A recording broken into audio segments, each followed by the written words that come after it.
For me, Jamaica Kincaid is the sharpest pen around in each and every way.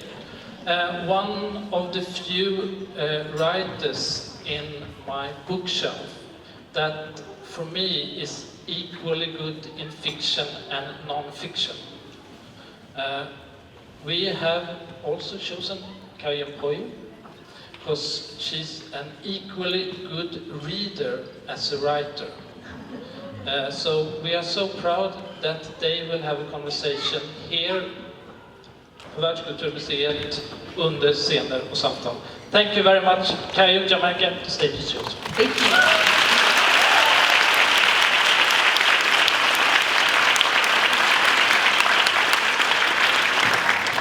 Hello and welcome everyone. Welcome Jamaica Kincaid. It's such a great atmosphere in here. I'm all excited and happy and stuff. That's why I've written down everything so that I can ask valid questions and not just fangirl all over you. Well, I think Olof wanted me to tell you a little bit about how we've structured this talk. Before we got here, I had two seminars with, I can't see, I don't know where you are. Yes, with other people that read Lucy and A Small Place, and we talk in depth about the books, and then that laid the grounds for the questions I'm going to ask today. Very well. Yes, so it's a great honor, Jamaica, to have you here and to be able for me to ask you about writing. I'm very curious about a lot of things, but first of all, let's give a little small background. Your first book was published in 1984. 1883, before you were born. Before I was born, yes. I wasn't even thought of yet. Yes, before you were born. My daughter was born in 84, you were born in 86. Yes. And that was a collection of short stories. Very short stories. Yeah. Some of them one sentence long. Really? Oh, yeah. Oh, you should read them. Yes, They're really sort of hilarious. I didn't know they would still be interesting. Yeah. So now people will see that I've read lots of your things, but there's some things I still have not read yet, and I'm looking forward to it. For example, your flower books, I've not read them yet. Oh, yes. Which is, yes, exactly. Jamaica has written flower books, as well as several novels. Some Annie John, Autobiography of My Mother, Lucy, a book that we're gonna go a little bit in depth with today, and several others. Most recently, Mr. Potter. At least that's the one that is in Swedish. It's come, yeah. The most recent one to be published here, but the most recent one is a book called See Now Then. It's also yes, that is right. Yes. Can you hear me? No. That's what I thought, because even I can't hear myself. Should we do something? I don't know.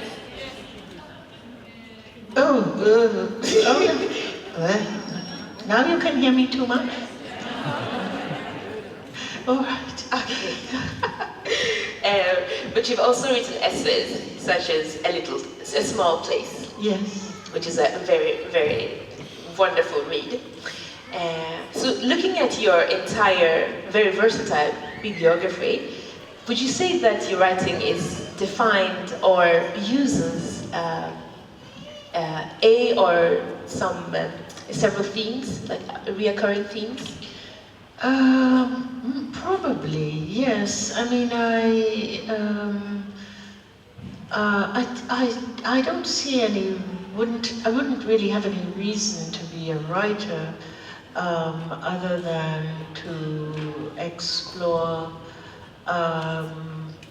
my group and familial history, myself in the world, how I came to be me, how the people I'm from came to be who they are, where they're from, all the events that happen to them that are not in books but reside in me, their ups and downs reside in me.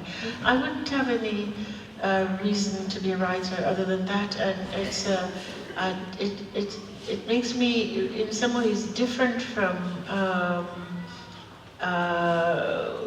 well, an American white writer, an American writer, white person writer has,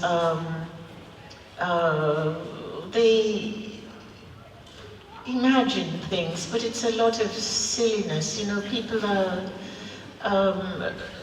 a white writer in America will write about, oh, you know, the discomfort of their marriage or something, but not about the discomfort that the situation of their marriage caused other people. So yeah, it's so I'm not like that. I'm not a white American writer. African American writers are different though, and I'm a sort of African American, Caribbean American. But African American writers write about something real. They're very engaged. They're more, you know, strangely in the tradition of, say, someone like Milton or real writers. They write about something that really is important to the human experience, not, you know, my bridesmaid slept with my husband the night before we were married, or something like that. Yeah, but I have a follow-up question for that. But is it voluntary, this going back to these themes, thinking about these big themes? Because sometimes I've also wanted to be a writer that writes feel good. You know, that's always been my. I've strived to write feel good. I want to write about the small things, but I cannot do that. There is so many things. I mean, it's partly by the small things. What do you mean? No, but about the bridesmaids. And do you think that is do you think we write about these things because we are dealing with something, and then when we have dealt with this in some generations, do you think this is where we would go to write about? I certainly hope not. Writing is not for entertaining, you know. It's not for, I mean, this is a trivializing. Yeah. Writing is an important thing. It's almost divine, really. It's why they kill writers, because they're supposed to be doing something important. No one has ever killed a romance novelist, I don't think. But so it's I hope, that if you have to write about the bridesmaid, it's because the bridesmaid was possessed by the great, what was the last great king you had who invaded Russia and all that stuff? King? Swedish king? Yes. That invaded Russia? Anyone knows history? It can't be that I, who come from the West Indies, know more about Swedish history than you do. It cannot. I'm sorry. Sweden used to have an empire. Yes, they did. Yes. They used to invade places and conquer people. Some things, for me, you hear about it and then it just leaves. Well, you mustn't do that. So you'll never be a great writer. You'll be a writer, but you'll never be a great writer. And if you live in Sweden, you should know about Sweden. It's your country too. It is. Yeah. So yes, but if you have to write about the bridesmaid, it should be the bridesmaid sleeps with it should be the ghost of the great Swedish king who invaded Estonia, Russia, and made all the buildings in Estonia Swedish yellow. Yeah. I love Swedish yellow. Do you know it's a yellow that every time I go home I try to paint my house a yellow that I see in Sweden. But of course it doesn't look Swedish because of the light. Light is different. Anyway. Okay. But yes, but a writer should, it seems to me, engage in something. You're probably going to ask me something, like what's my model for a writer? Well, my model for a writer is someone whom I actually don't like his writing very much, but it's the Apostle Paul. You're not even, I forget, you are all atheists or something. Yes. This is the most Well, you can be an atheist and know about the Apostle Paul. He wrote wrote these incredibly harsh letters to people called the Corinthians, the Galatians, the Thicians. They all lived in Syria or somewhere, Phoenicians. And they were early Christians, and they were trying to figure out how to be good Christians. They would write to him because he was this tyrannical tax collector named Saul, who had become a Christian on the road to Damascus, which I now understand I will never see. It's destroyed there. But the road to Damascus plays a very important role in his life. He was converted to Christianity while walking along that road, the road to Damascus. Anyway, he was this early Christian, considered, I think, the father of the Roman Catholic Church, the founder of Christianity. Yeah. He would write these letters, these harsh letters, and the one just an example, the Galatians, the Christians, wrote to him to say, you know, we think we would be good Christians if we if we did good things. And he writes back this harsh harangue. No, you have to believe, you believe. And I don't know what they did when they read that. They probably went on doing what they were doing. But my point is, when you read, you know, it's in the Bible, the New Testament. You read letters to the Corinthians is the most famous. Well, there are no Corinthians anymore, but there are Paul's letters, and that's what I write to be, even though it's utterly in vain. No one will read anything I write tomorrow. But when I'm writing it, I think, well, you'll all be dead, but my books will go on. That's what I think is a model for a writer. So that's why you should not hope to write trivial things. Yeah. Clean the house. Every time you have the impulse to write something about she twirled her hair and looked at her new Gucci shoes. Every time you have the impulse to do that, sweep the floor. Yeah. That's good advice. I think we will come back to I'll ask you for advice again at the end. But I heard you 2 years ago in Stockholm, and I heard you give one of the best descriptions of the colonized position or experience. I was so taken by it. It was a story about the poem and the daffodils. Oh yes. And I'm thinking, I don't know if everyone here has heard it, but maybe you can tell it again. Oh, is it? Well, I think what you're referring to is actually an incident I also recounted, Lucy. Yes. That in a colonial situation, the colonizer attempts to impose her, depending on how they imagine themselves, its mother country in England, and I don't know what France is. Is France father or mother? I think it's mother too.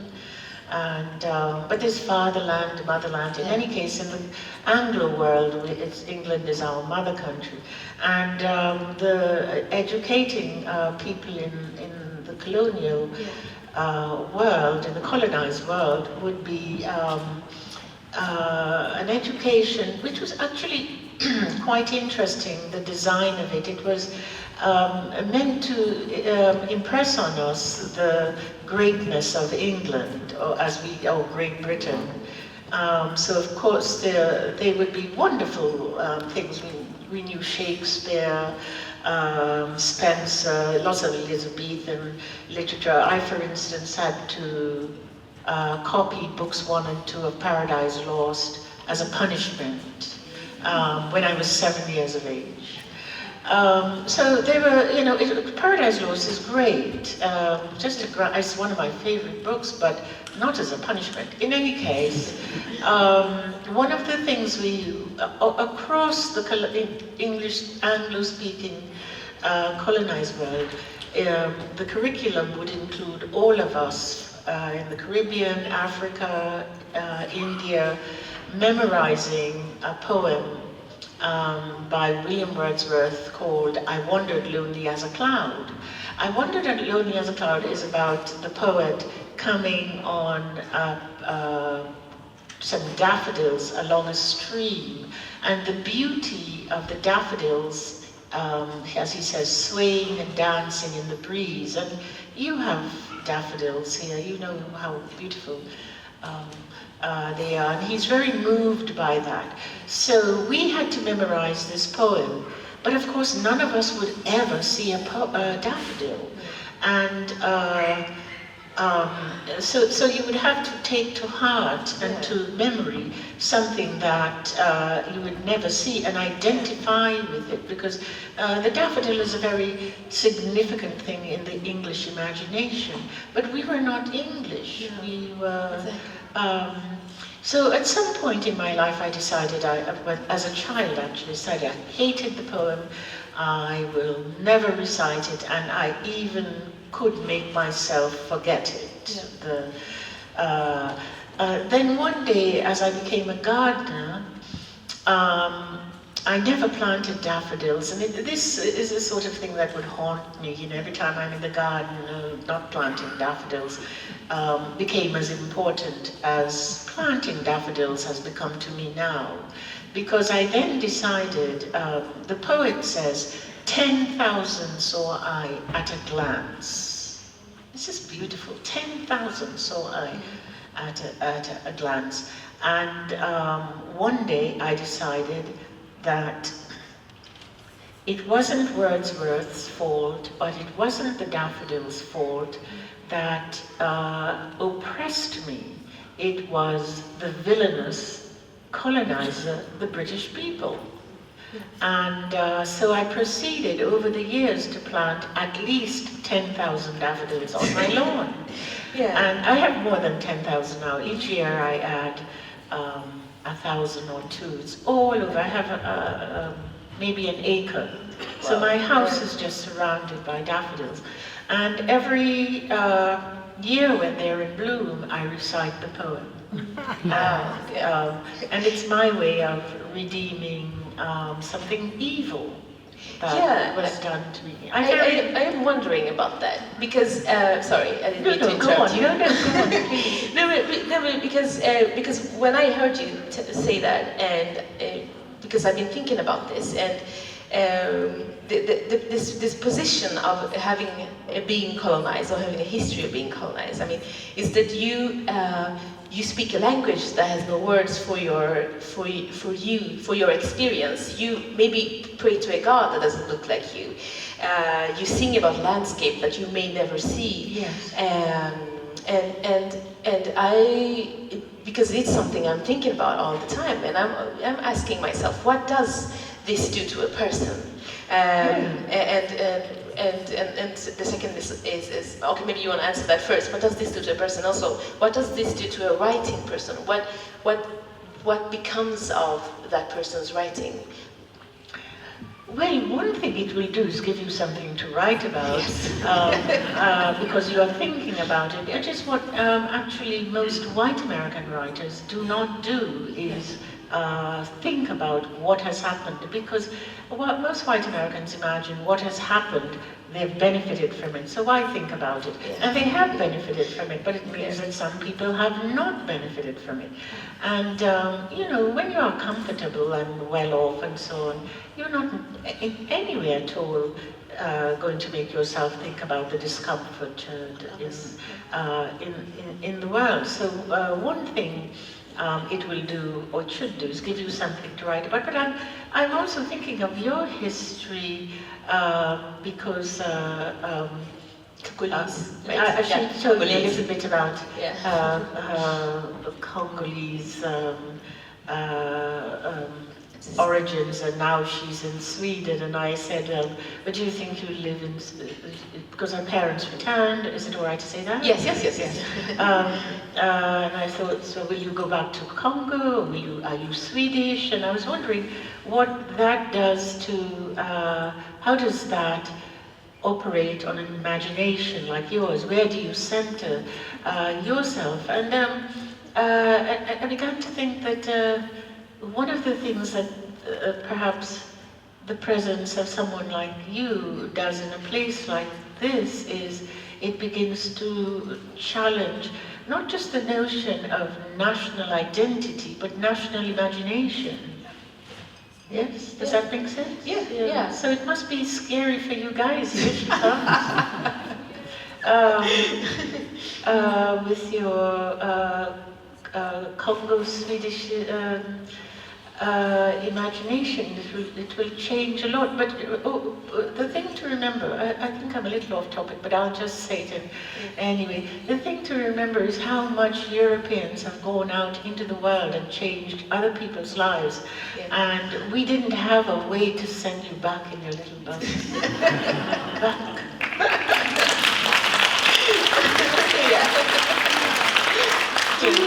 How many of you know this book, Robinson Crusoe?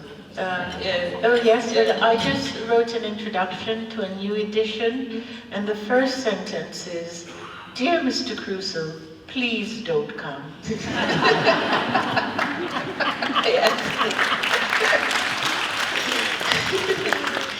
Yeah, but so Lucy, we might say Lucy is in the same position that I am. Yes, except except the position.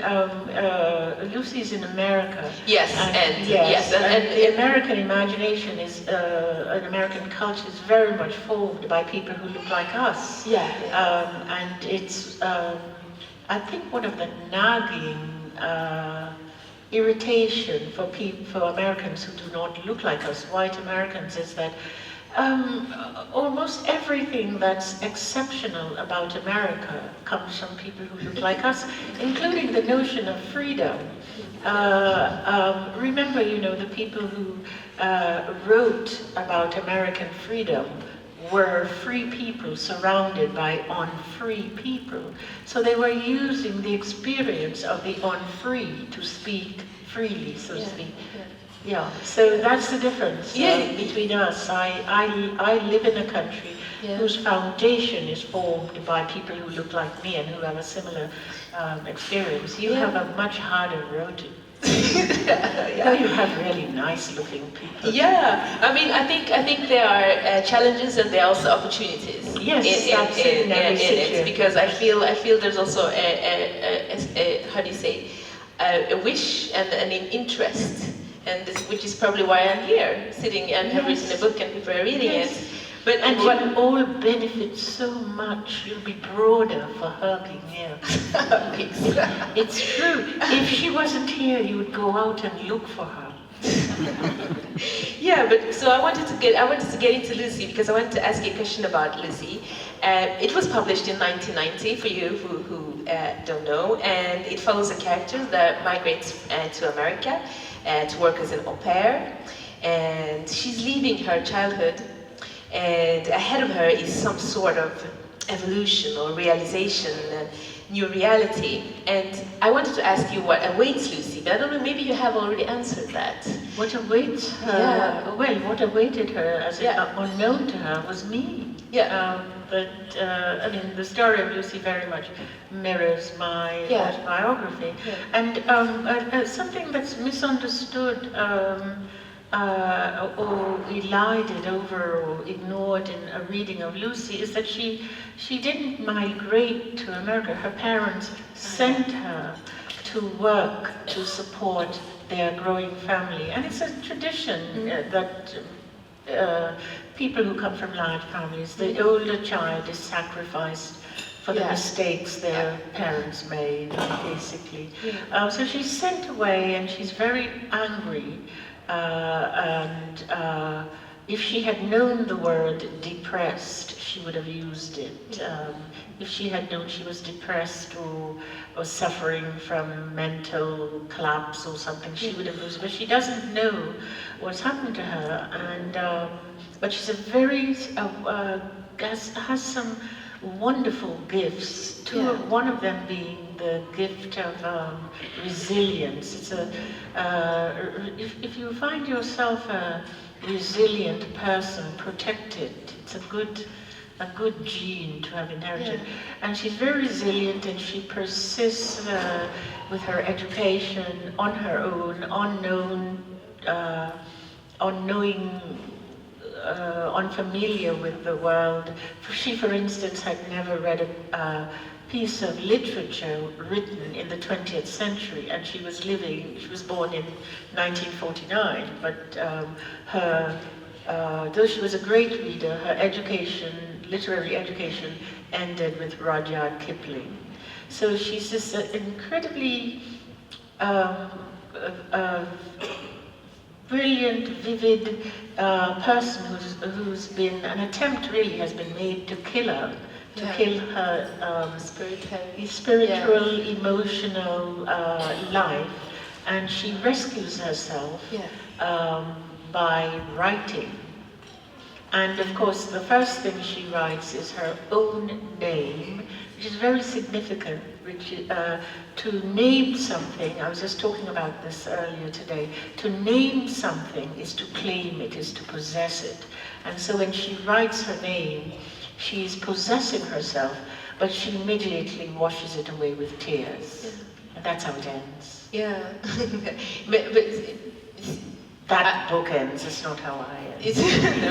But I'm interested in, because I'm so interested in her perspective, because you are talking about the resilience that she has. And she has a certain way of seeing things, and I would like to read, because since we don't have it in print with us, I'm going to read it from the phone, if that's please, okay. Go right ahead. Yes, and I'm going to read in English, so please. And so I'm going to read, we're going to hear a little bit of Lucy's voice. See, okay, so she said, I've always wanted 4 children, 4 girl children. That's the mother of Mariah. Yes. Yes. You should expect the mother of the family she lives with. There are 4 children in it, and so the mother who's a very wonderful white liberal woman who's kind to Lucy, is now speaking to Lucy. Yes, exactly, and it is, how do you say? I feel like it's a commentary on the place that she comes to by this relationship she has to this woman, to Mariah. Okay. And so Mariah says, I've always wanted 4 children, 4 girl children. I love my children. She said this clearly and sincerely. She said this without doubt on the one hand, or confidence on the other. Sorry, did I say without? Mariah was beyond doubt or confidence, I thought. Things must have always gone her way, and not just for her, but for everybody she has ever known from eternity. She has never had to doubt, and so she has never had to grow confident. The right thing always happens to her. The right thing she wants to happen happens. Again, I thought, how does a person get to be that way? Mariah said to me, I love you. And again she said it clearly and sincerely, without confidence or doubt. I believed her. For if anyone could love a young woman who had come from halfway around the world to help her take care of her children, it was Mariah. She looked so beautiful standing there in the middle of the kitchen. The yellow light from the sun came through the window and fell on the pale yellow linoleum tiles of the floor and on the walls of the kitchen, which were painted yet another shade of pale yellow, and Mariah, with her pale yellow skin and yellow hair, stood still in this almost celestial light. And she looked blessed, no blemish or mark of any kind on her cheek or anywhere else, as if she had never quarreled with anyone ever over a man or over anything, would never have to quarrel at all, had never done anything wrong, and had never been to jail, and never had to leave anywhere for any reason other than a feeling that had come over her. She had washed her hair that morning, and from where I stood I could smell the residue of the perfume from the shampoo in her hair. Then underneath that I could smell Mariah herself. The smell of Mariah was pleasant, just that, pleasant. And I thought, but that's the trouble with Mariah. She smells pleasant. By then I already knew that I wanted to have a powerful odor and would not care if it gave offense.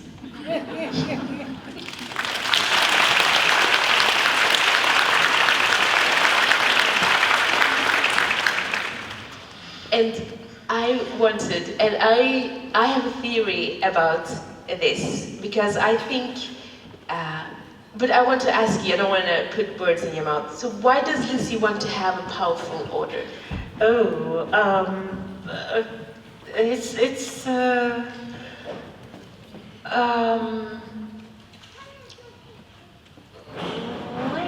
well, she wanted, I suspect, and actually no, to not care what other people think. And I had grown up in a world in which I was shaped by so much by what other people thought. The other people would start with the Queen of England and a hierarchy that came down into the British people. How did I behave? I mean, essentially, again, going back to a colonized society, you are thought to be the best kind of person if you can imitate them. So if you can, for instance, I wasn't allowed to speak what you call bad English in front of adults. I could only speak which is why I speak in this ridiculous way. And I don't sound, say, like Bob Marley. Bob Marley speaks broken English, if you know who Bob Marley is. Yes. Well, you never know. I could only speak a certain way, you could only look a certain way. And once I was brutally sent away from that, I wanted to possess my own smell, my own everything.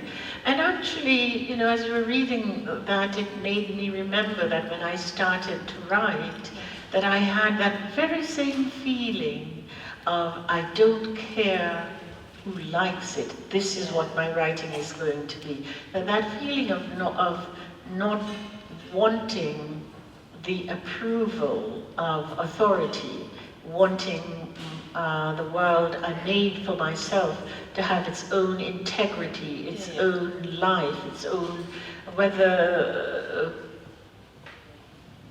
people liked it or not. And I've gotten a lot of criticism. I get a lot of criticism in America of my writing because it's not really black enough. You know, I don't have anyone in chains and whips and so on, at least in physical chains. We're all in chains, but that's another story. But yeah, I don't care really if I give offense. I care if I hurt people. I care, I think I have a moral instinct, I hope so anyway. But within my own sphere, I don't care if you like my hair or if I haven't washed today or if you don't like the way I smell, move away. Yeah. Can I ask something within that? Because because when I was reading it, and I was thinking, having a character and a girl, by the way, not caring like this, being sometimes self-indulgent, sometimes and this straightforward in speaking both about her sexuality and her body, and also not caring about being pleasant. It feels like it's some kind of decolonization process. It is freeing actually, reading a character like this. And it's not just Lucy. Also, when I talk about my mother, she also likes her own body smells. And it's so wonderful. Well, I came to America just at the height of the civil rights movement, at the beginning of the feminist movement, and I reckon, well, the civil rights movement I would obviously identify with right away, and but feminism I immediately embraced. I understood right away the situation. I didn't need an explanation, I didn't need a consciousness raising group, I got it. I grew up in a family where I was an only child for 9 years, and then suddenly I had 3 brothers, and as they were born, my parents had careers for them. They had a future for them. The first one was going to be the prime minister. The second one was going to be a doctor. The third one was going to be a pastor. And I never heard anyone speak of me in that way. And, you know, I'm 9, 11, 13, and I recognized right away that this was wrong. But I didn't have any language, any way to put it into any frame, any political frame. So you might say that, and I think it's true of all women, we are instinctively feminist. We instinctively know that we are not allowed to create a destiny for ourselves, that we are always being molded. I knew that instinctively. So when I went to America, this the racial thing I didn't understand. I still can't figure out what it is about racism at all. I've never been afraid of white people. I've never understood them. Not you, of course. Just them. So I just didn't make, I didn't really make as much as I should have. When people were racist to me, I thought they were properly brought up. I thought, that's so rude. But the feminist thing, I got it right away, and I've never been afraid to, it gave me enormous strength to stand up for myself, and it gave me enormous courage to write the way I do, to pursue my ideas, the idea of feminine equality and the right to be myself as a woman. So I've never been afraid to talk about my period or my vagina or anything like that. I think it's just it's so natural. It's so strange that we pretend like it doesn't exist, but it seems like this honesty and this clear understanding, self-knowing has always been there. I think so. Partly I owe it to my mother, who, by the way, was an outsider in Antigua. She came from Dominica, and she sent herself away at the same age she sent me away. Also, you know, I knew a lot about her, the kind of self-possession she had. For instance, though she never told me exactly this, I was born when she was in her 30s, and I was her first child. It's very unusual for a woman to be that, and where I come from, to be that old and have her first child in her 30s. So I immediately knew that I was the first child that she allowed to be born, that there were people before me or children before me, but she didn't want them and she didn't have them. And maybe she didn't want me either, but I somehow slipped through. You know, but then after I wanted to be born, you just decided, yes, I'm coming. Yes, it wouldn't surprise me. Me either. So I somehow had a sense that a woman, however restrictive society made her life, had a right to control her life. I think I must have absorbed all that. And it wasn't just my mother, the other women too. Oh, is it time to go? They're telling us it's time. Oh, okay. Wait, okay. We have minutes more? We have only minutes left. There's so many questions. Every time. But go ahead. Sorry, there's one thing. Let's try 4 minutes. So one other way, you talked about your mother, and I feel that we have to say something about the mothers in the stories, because Lucy says, half of my life I've been mourning the end of a love affair, perhaps the only true love in my whole life. And I'm so interested in this love affair, and I want you to talk more about it. And also, I'm also interested in the mother, because the mother can be interchangeable sometimes with the country, and this feelings that Lucy has that he has for a mother, both hate and love, it seems like there also is there for the country, the old country, now the people that are left.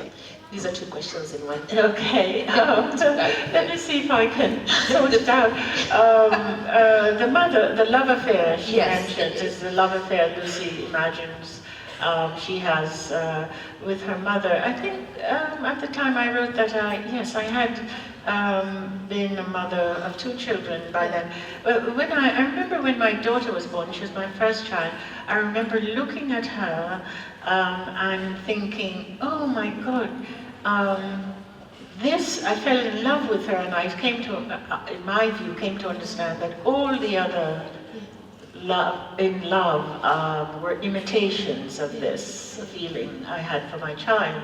And so I imagined that Lucy, I imagine that sentiment comes from there, that the love affair the mother and child had, and it ends badly because one of them has to grow up and leave, and it always is a friction, it always is a, so that's the love affair she's mourning. The breach with her mother. And what was the other? Yeah, the country, that the mother is also the country. Yes. Because when I wanted, I feel like the mother is such an important, it's such a doomed, how do you say, relationship in that way. Especially that Lucy's namesake is Lucifer, who had a fall from grace, who had to separate himself from God. He had to fall from paradise. And this thing, leaving your mother, is this leaving paradise, and it's a painful thing, but it's also something that has to be done. This is the influence of Paradise Lost on me. Yes, but I suppose what I want to say too about that, it for me reinforces the notion of how ambivalent everything is, that all that is good has all that is bad, and so this love affair that is so important, this love between parent and child is so important for both, ends in something that is painful, whether you recognize it or not. And I strongly believe that it is, for me anyway, important to hold 2 conflicting ideas at the same time. And I write out of that. Something tugging against each other. If you were to read, I don't know how it translates into Swedish, but if you read it in English, you'll see that I often contradict myself within the same sentence. Yeah, because it's trying to get in the whole thing with the country, because the mother country, because it's in a small place. We meet the tourist, who is very disgusting, but also there's also some lines with where the people of the island are also described a little bit like children.